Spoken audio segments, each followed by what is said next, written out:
tema video kali ini saya coba memenuhi janji saya untuk mengupas lebih tuntas lagi soal PKL atau praktek kerja lapangan di kurikulum Merdeka.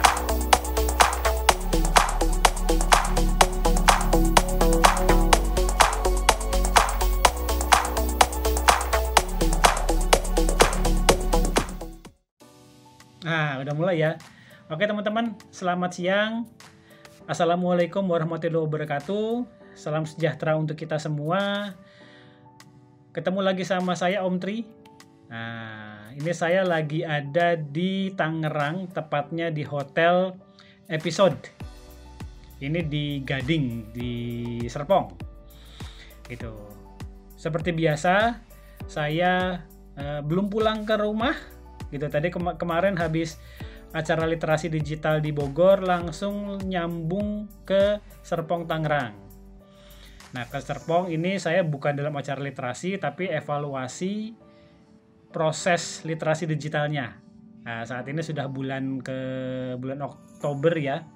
Ya, bulan Oktober. Sudah mendekati pertengahan bulan, ini memang saatnya evaluasi gencar dilakukan. Tujuannya jelas, kita lihat progres perkembangan acara literasi, kemudian evaluasi juga supaya kedepannya tahun depan, insya Allah tahun depan masih ada, teman-teman doain aja ya. Insya Allah tahun depan masih ada, jadi kita bisa ada perbaikan, ada progres proses literasi dibandingkan dengan tahun ini. Nah, makanya lagi ada agak deg-degan juga sih ini proses evaluasinya nih. Tapi ya bismillah. Nah, evaluasi sudah selesai kemarin malam sama tadi pagi ya. Nah, ini siang ini sudah agak santai, makanya saya sempatkan untuk bikin video lagi. Nah, tema video kali ini saya coba memenuhi janji saya untuk mengupas lebih tuntas lagi soal PKL atau praktek kerja lapangan di kurikulum Merdeka. Makanya simak ya teman-teman ya. Nah, oke. Sebelum kita mulai bahas, saya akan sedikit review. Ini mungkin pengantar buat teman-teman yang baru join sekarang, yang kemungkinan kelewat di video-video sebelumnya. Saya akan review sedikit saja soal bahwa sekarang teman-teman itu ada perubahan besar di PKL. Jadi PKL versi kurikulum 13 K13 sama PKL versi di kurikulum Merdeka itu berubahnya cukup signifikan, cukup drastis gitu. Kalau di kurikulum K13 itu PKL pertama dari sisi waktu, dari sisi periode jangka waktu PKL-nya itu antara 3 sampai 6 bulan untuk jangka waktu PKL-nya. Jadi ada yang kemudian SMK yang cuman 3 bulan, ada yang 6 bulan, mungkin ada yang 4 bulan, bahkan ada yang cuma 1-2 bulan. Tapi idealnya memang antara periode PKL 3 sampai 6 bulan. Dan itu sepenuhnya diserahkan ke masing-masing sekolah. Makanya nggak heran kalau misalnya masing-masing sekolah mungkin periode PKR-nya beda-beda. Itu satu. Terus yang kedua, waktu pelaksanaan PKL. Nah, waktu pelaksanaan PKL juga di kurikulum K13 itu diserahkan ke pihak sekolah. Kapan? Ada yang bulan Januari, Februari, Maret, April, sampai Desember. Itu terserah pihak sekolah. Dan rata-rata PKL-nya dilakukan di kelas 11 alias kelas 12 rata-rata. Itu makanya ini ada plus minusnya. Nilai plusnya kalau misalnya kayak buat PT Kompas Digital Internasional, alhamdulillah di kurikulum Merdeka di kurikulum K13 itu kami bisa menerima PKL selama 1 tahun full. Jadi dari bulan Januari sampai bulan Desember itu PKL di PT Kompas full. Kita nggak pernah kosong dari anak PKL. Nah, serunya di situ. Itu nilai plusnya. Nah, tapi ada perubahan besar di kurikulum Merdeka. Di kurikulum Merdeka ini PKL-nya berubah cukup drastis. Yang pertama adalah PKL-nya itu semua, jadi semua mau SMK negeri, SMK swasta dari Sabang sampai Merauke. Pertama itu PKL-nya serentak di kelas 12 semester 2. Kelas 3 semester genap berarti. Itu yang pertama. Terus yang kedua adalah waktu PKL-nya itu berlangsung selama 6 bulan. Full 6 bulan. Jadi tidak akan ada lagi PKL sepanjang tahun, itu sudah nggak mungkin lagi karena semua SMK mau negeri mau swasta dari Sabang sampai Merauke itu PKL-nya serentak semuanya di kelas 12 atau kelas 3 semester genap atau semester 2-nya. Jadi mungkin antara bulan Januari sampai Juni. Itu siap-siap aja. Nah, makanya kemudian konsekuensinya adalah tahun depan sudah dipastikan tidak akan ada lagi PKL. Tahun depan tuh kosong. Nanti baru tahun depannya lagi itu ada tsunami PKL karena semua SMK PKL serentak di waktu yang bersamaan. Nah, siasatnya seperti apa itu nanti akan saya bahas di video yang lain ya. Nah, video yang kali ini saya akan lebih fokus ke membahas mengupas lebih dalam lagi soal bagaimana sih PKL di kurikulum Merdeka. Oke. PKL itu sendiri, jadi sekarang teman-teman PKL itu sudah jadi satu mata pelajaran sendiri. Jadi ada MAPL PKL, mata pelajaran praktek kerja lapangan itu ada. Dan itu dibuktikan dengan adanya CP-nya, capaian pembelajaran.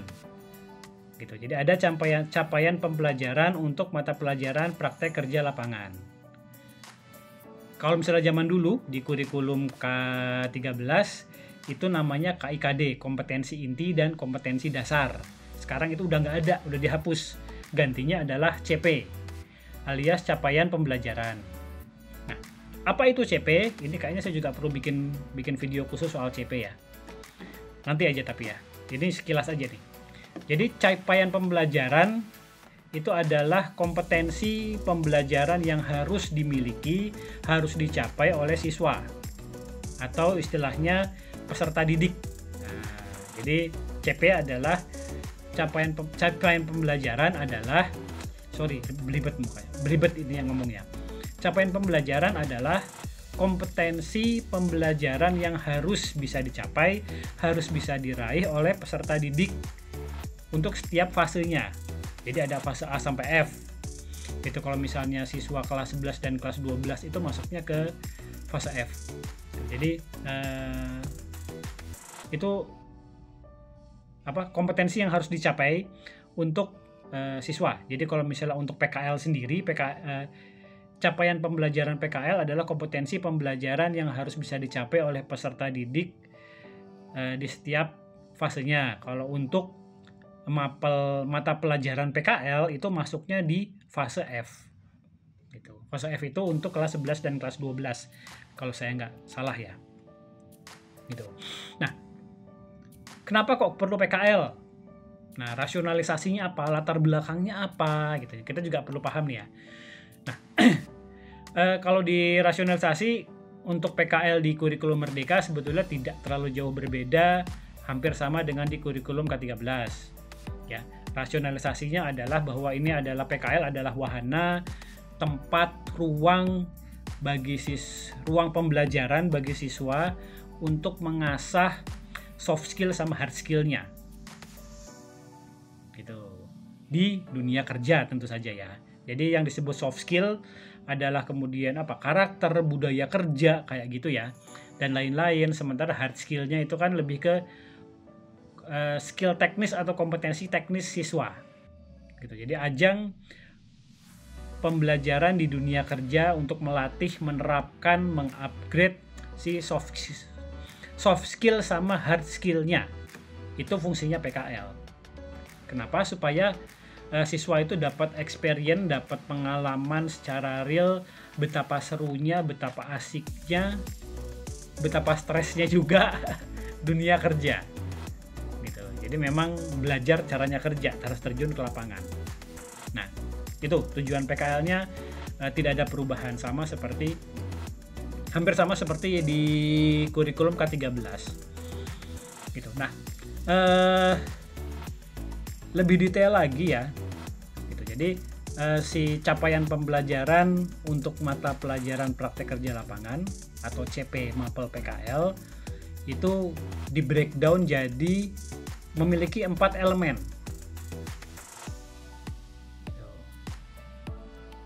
Jadi si CP Mapel PKL itu punya 4 elemen.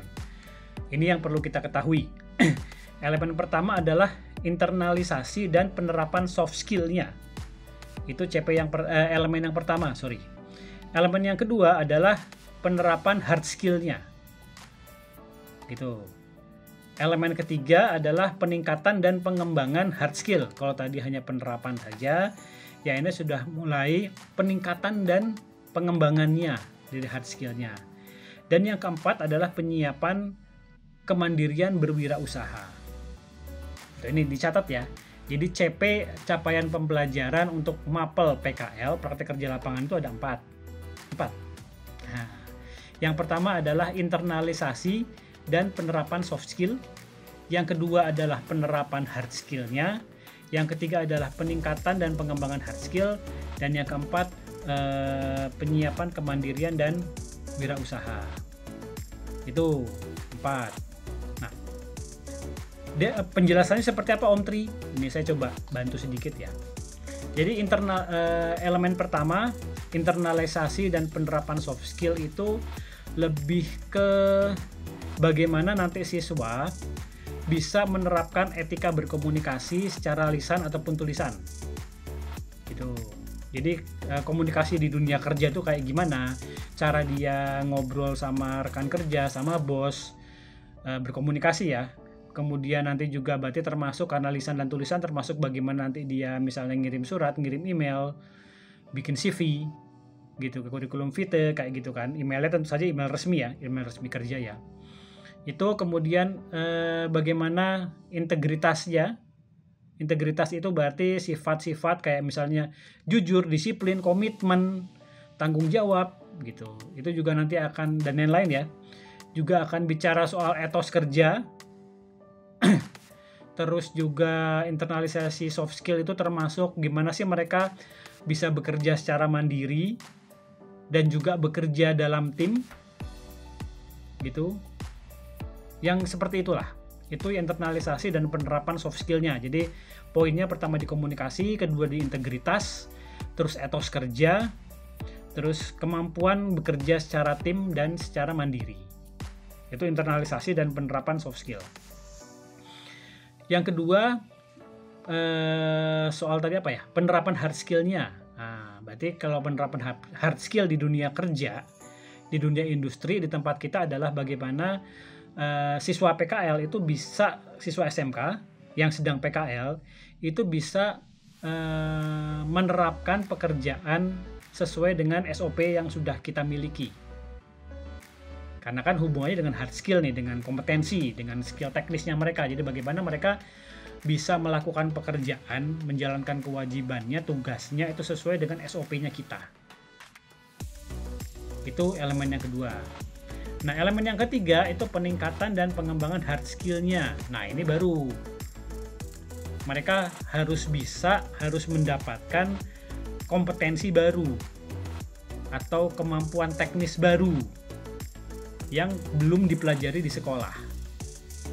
Gitu.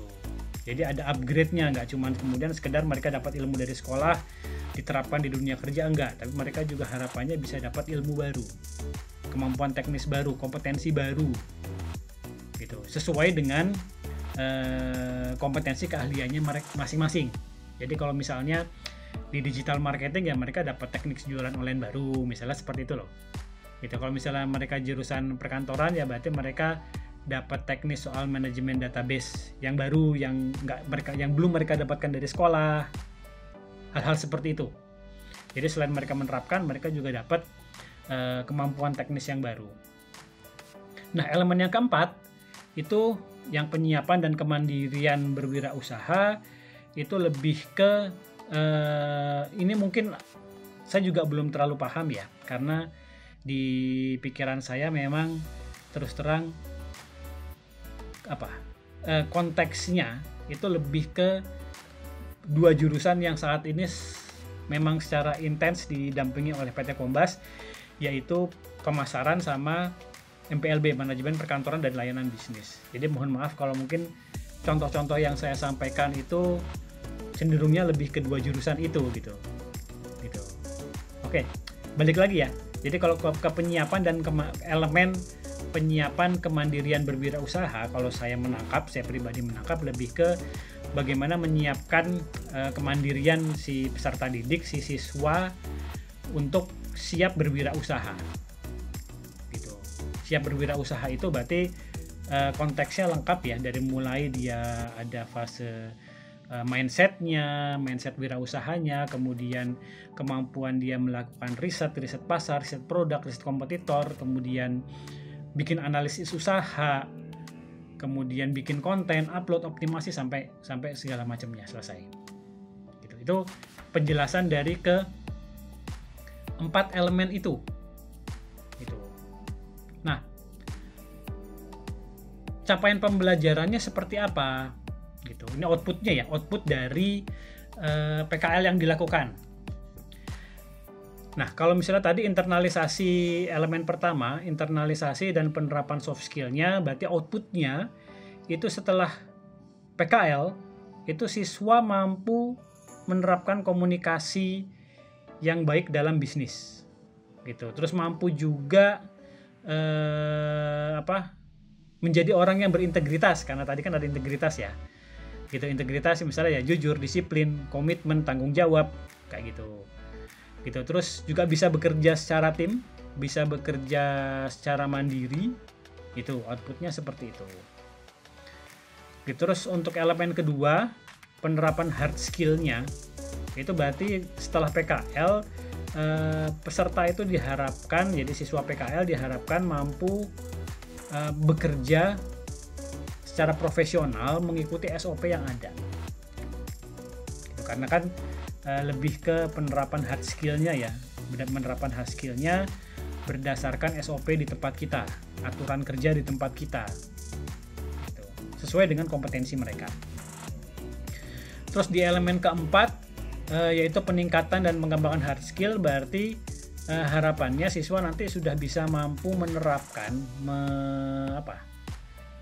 menerapkan, mengaplikasikan, mempraktekkan ilmu baru yang mereka dapatkan di tempat PKL selama 6 bulan itu kan, lama tuh 6 bulan tuh. Gitu. Sampai tuntas sesuai dengan kompetensi keahliannya. Outputnya seperti itu, mereka dapat sesuatu hal yang baru ya, teknik baru, skill baru. Dan yang terakhir penyiapan kemandirian berwirausaha, elemen keempat itu nanti memang outputnya siswa siap berwirausaha. Ini jadi penting teman-teman, karena lulusan SMK itu diharapannya kan ada 3 BMW ya, bekerja, melanjutkan dan wirausaha. Nah, selama ini di sekolah itu memang terus terang lebih kuat di dorongan untuk setelah lulus mereka bekerja atau melanjutkan kuliah. Tapi yang berwirausahanya ini yang masih agak lemah. Karena apa? Karena memang ya mohon maaf Bapak Ibu guru kan rata-rata backgroundnya akademisi. Gitu. Nah, makanya kemudian jadi tugas kita sebagai praktisi untuk menyiapkan siswa SMK untuk mereka bisa mandiri berwirausaha. Makanya kemudian elemen ini masuk ke capaian pembelajaran untuk mata pelajaran PKL. Gitu. Nah, kok jadi bingung ya Om Tri ya? Gitu. Kayaknya nggak nyambung deh sama kita. Ya nggak apa-apa. Ini karena memang ini adalah kalau teman-teman bingung ya mendengarkan penjelasan saya itu wajar. Karena ini memang capaian pembelajarannya diambil dari sudut pandangnya kaum akademisi. Bukan kepentingan kita sebagai praktisi. Gitu. Makanya kan kemudian arahannya lebih ke sana gitu kan. Ini memang di-create oleh dari angle-nya kaum akademisi. Jadi kalau kita merasa bingung ya nggak apa-apa. Wajar. Saya juga masih coba terus mendalami